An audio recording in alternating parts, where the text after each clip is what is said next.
Media, सच सबसे पहले सबसे तेज।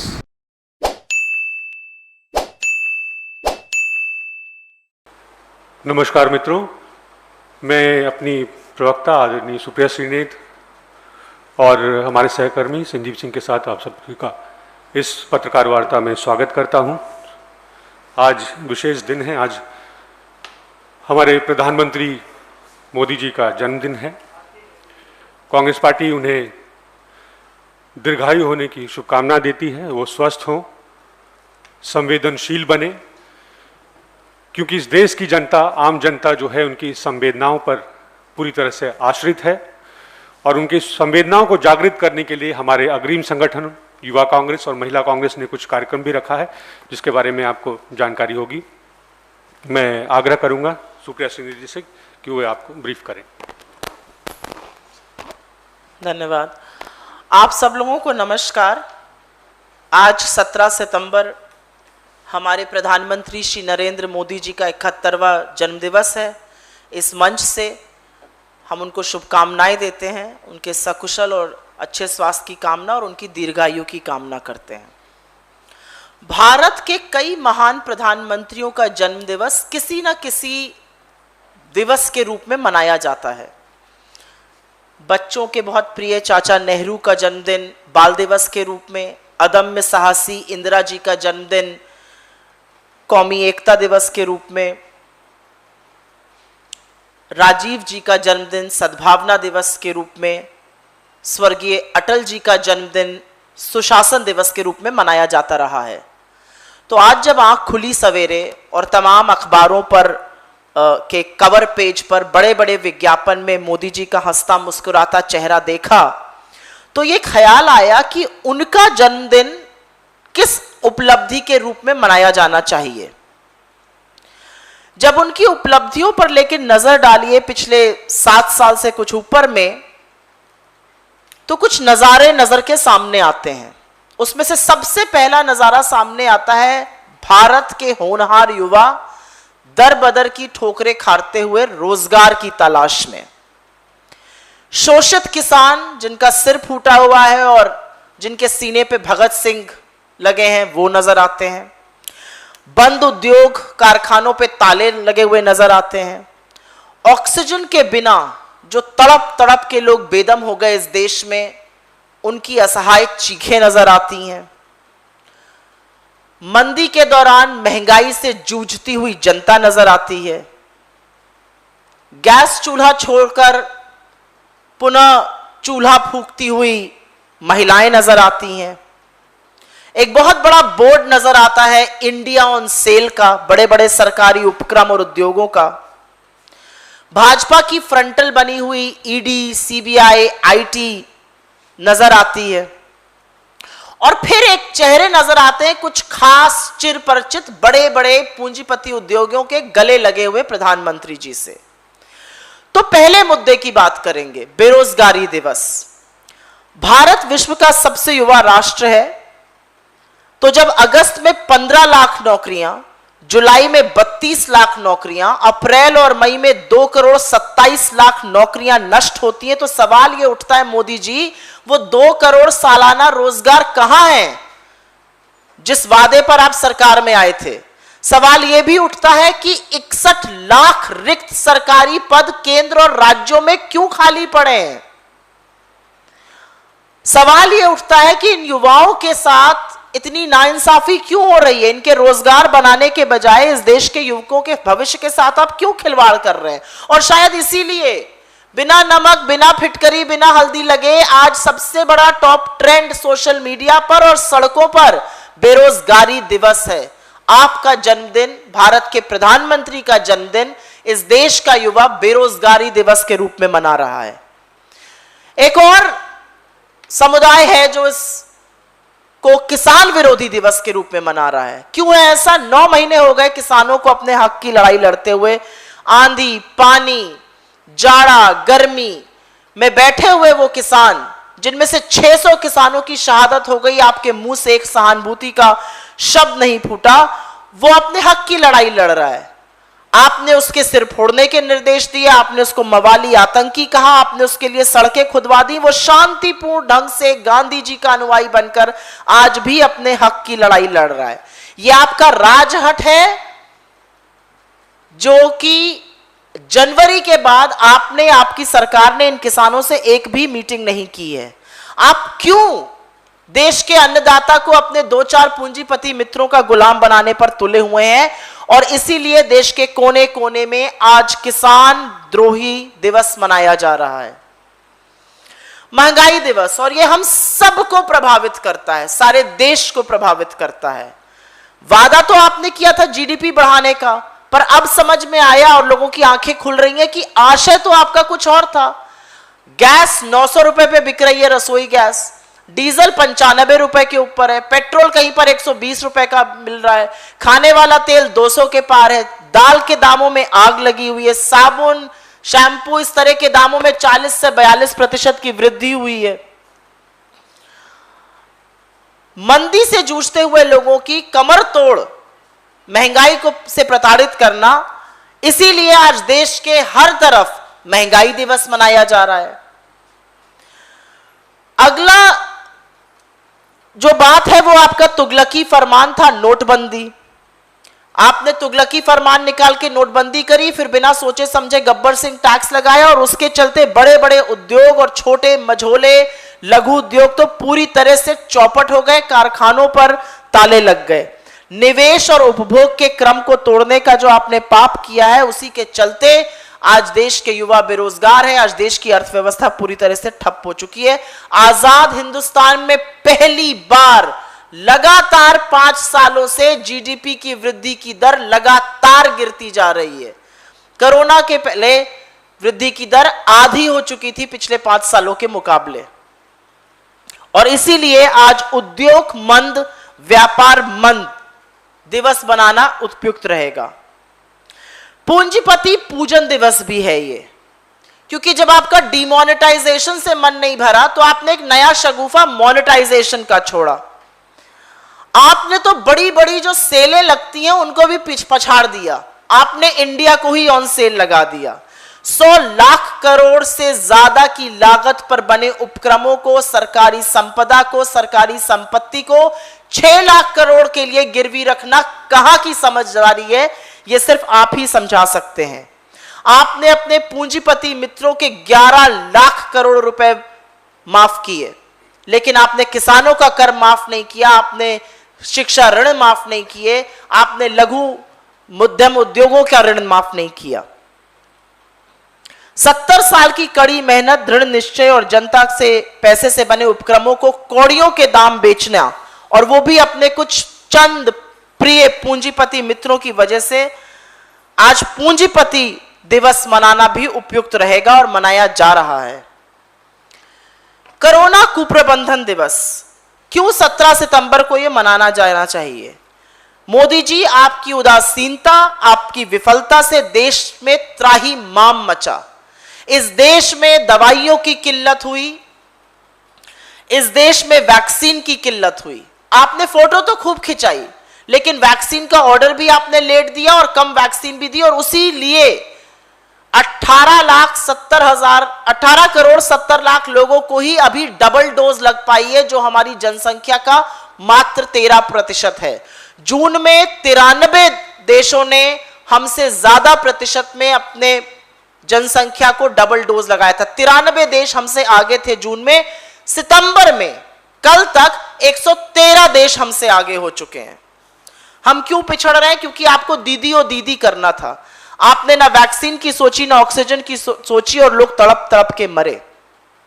और कल इस मंच से जो बात हुई है वो पाप है।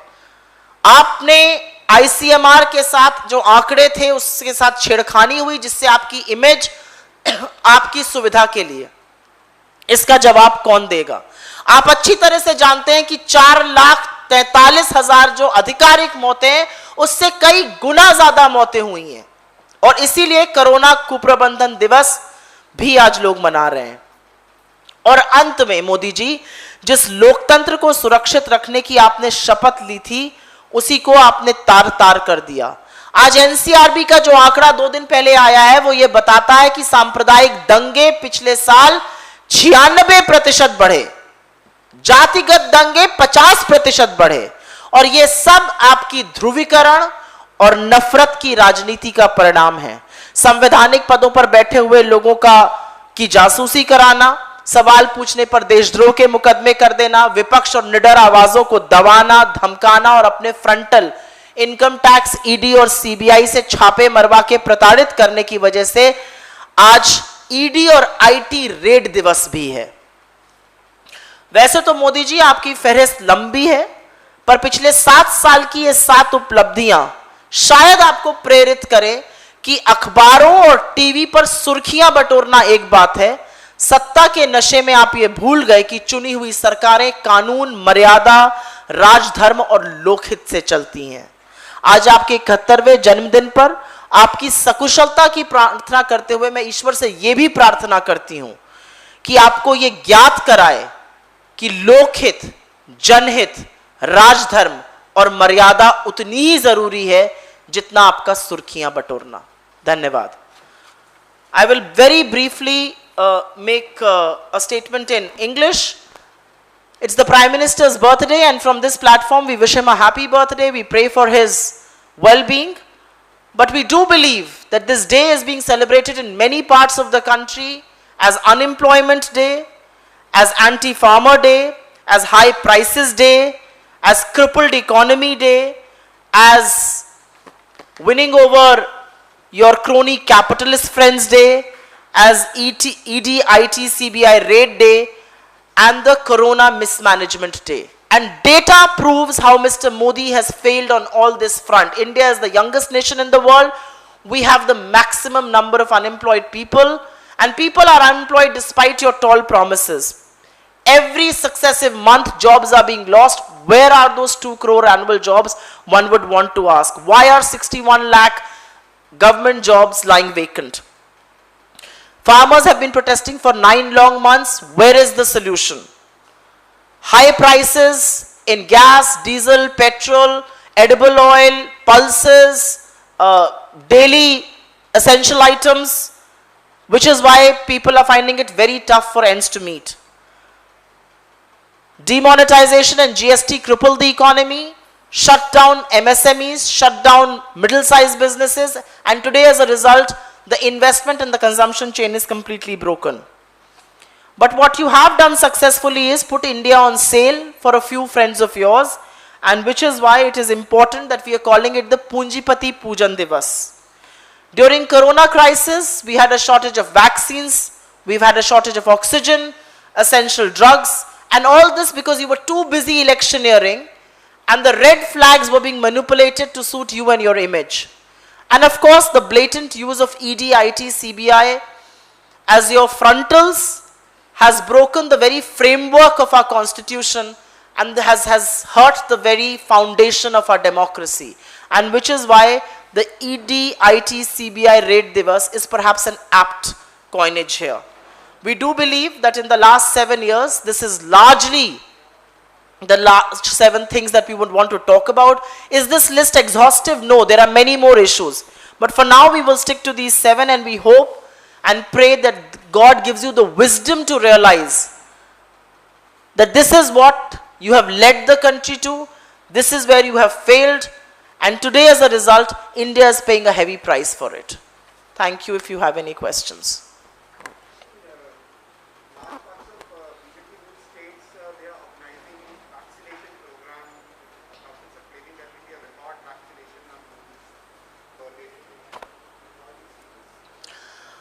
I wish the BJP and its leadership gets out of headline management. India needs vaccination. We have doubly vaccinated only 13% of our population. There are 113 nations who are ahead of us. Why should we wait for this one day to have record vaccination? This is exactly what we saw when they achieved that 80 lakh mark. We saw how vaccination had been stalled for days in BJP ruled states. The number was jacked up and that number plummeted. Why does the BJP obsess over chasing headlines? Should it not be a continuous process is the question we are raising. And where And when will the BJP answer the question that studies, reports, investigative journalism has now put to forth that you had manipulated the red flags, the warnings that were coming in from ICMR to suit your image, your campaign in Bengal? Who is answerable for the lives lost due to corona? That's the big question. Bhajpa की कुछ सरकारों का ये जो निर्णय है कि आज वैक्सीन लगेगा, मुझे सिर्फ लगता है कि देश की जनता के साथ कब तक छल करेगी भाजपा। पहले भी ये हुआ था 80 लाख लगेगा, और हम सबको पता है कि कैसे वैक्सीनेशन रोककर वो 80 लाख का मार्ग अचीव हुआ और उसके बाद वो गिरकर नीचे आ गया था 40 लाख से भी। आज दुनिया के 113 देशों ने हमसे ज्यादा अपनी जनसंख्या को डबल डोज लगाया है। हमारी जनसंख्या में सिर्फ अभी 13% को ही डबल डोज लगा है। प्रधानमंत्री और उनके बाकी सहयोगी बड़ी बड़ी बातें करें, इससे कोई मतलब नहीं है। मेरा अपना मानना है कि कल जो यहां से इस मंच से बोला गया, जो इन्वेस्टिगेटिव जर्नलिज्म से खबर आई कि कैसे आईसीएमआर की चेतावनियों के साथ छेड़छाड़ हुई थी क्योंकि मोदी जी की इमेज और सुर्खियों को का प्रबंधन करना था, इस बात का सरकार जवाब कब देगी? वैक्सीनेशन कोई खिलवाड़ नहीं है, ये एक ऑनगोइंग प्रोसेस है, देश की जनता का अधिकार है। और ये भी अब डेटा बता रहा है कि जो भी वैक्सीनेशन हो रहा है वो ज्यादातर अर्बन एरियाज में केंद्रित है। रूरल एरियाज में इस तरह का पर्कुलेशन, इस तरह का प्रभाव नहीं दिख रहा है वैक्सीनेशन का। 13% जनता को ही अभी तक डबल डोज लगा है। बड़े बड़े आंकड़ों से प्रभावित करना अलग बात है। तो ढोल मजीरे बजाना, बाढ़ के बीच में जाकर मैंने देखा नाव पर बैठ के भाजपा केक काट रही है बिहार में। ये सब तमाशे बंद करिए। इस देश के युवाओं को नौकरी दीजिए। इस देश की महिलाओं को चूल्हा जलाने के बजाय गैस का प्रबंध करिए। इस देश में महंगाई से जूझते लोगों को राहत दीजिए। लोकतंत्र का हनन बंद करिए। अपने जन्मदिवस पर मैं ईश्वर से प्रार्थना करती हूं कि मोदी जी को यह समझदार।